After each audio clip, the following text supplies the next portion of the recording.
boss at the Royal Foundation, Nick Booth, who, coming full circle, I'll tell you a story about Nick Booth in a sec. But Nick sort of caught wind of the Warrior Games and said to Harry and the team, look, you really should call in on this one. I'm like, well, okay. They put it into the programme, but it was a last-minute addition. He looked at the Warrior Games, we walked around it was fantastic, we spoke to the lads, and the morning after, we were sitting in a hotel in Colorado, sort of reflecting on what we'd just seen. And we were sitting down at breakfast. It wasn't a meeting or anything like that, it was over breakfast. And Harry, he said, look, this is absolutely brilliant. What we've seen here at the Warrior Games is absolutely brilliant. But what we need to do is we need to internationalise this. We need to invite allies, nations from all over the world. We're going to put it in the Queen Elizabeth Olympic Park. It needs to be on the BBC. This is going to be massive. We're going to have a closing concert. He could see it. All like that over breakfast. Before anyone else could.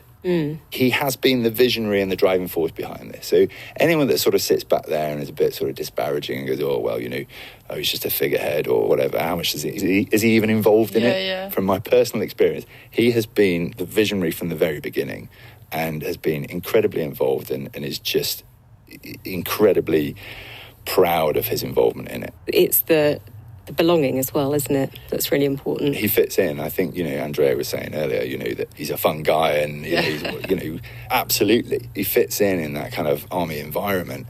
He's said in the past, that's where he feels most at home. And it's difficult for me to say because I only ever see him when he's around me, who's also another veteran. So, I only ever see him through that lens. But I guess, I've been on enough engagements with him where it's been civilian, obviously, and you can see he sort of relaxes into a military or veteran companionship, if you like. Yeah. I can't believe that you were there the morning of deciding you were going to launch that. It's a good thing that you were presumably supportive and not just like, nah, mate, that's never going to happen. Yeah. What's in your breakfast? Weetabix. Were you though? Were you like, yeah, let's do it? Mega. Why not? Yeah, absolutely. Let's do it. But we didn't realise the time frame he had in mind. Right. So, bear in mind that was May 2013. We went back to the Warrior Games sort of like that afternoon and he stood up on the stage on a podium.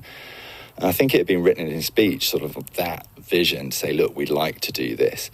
I think he'd added his own note which said next year. Oh my God. He went rogue. Yeah, he went rogue. A few officials sort of so dropping we were their like, pens. Yeah. What? Next year? And that landed in our in tray. And for a long time, there was just sort of like 3 or 4 of us at the Royal Foundation who were sort of managing this and managed this as a project. September 2014, we were there in the park, Queen Elizabeth Olympic Park.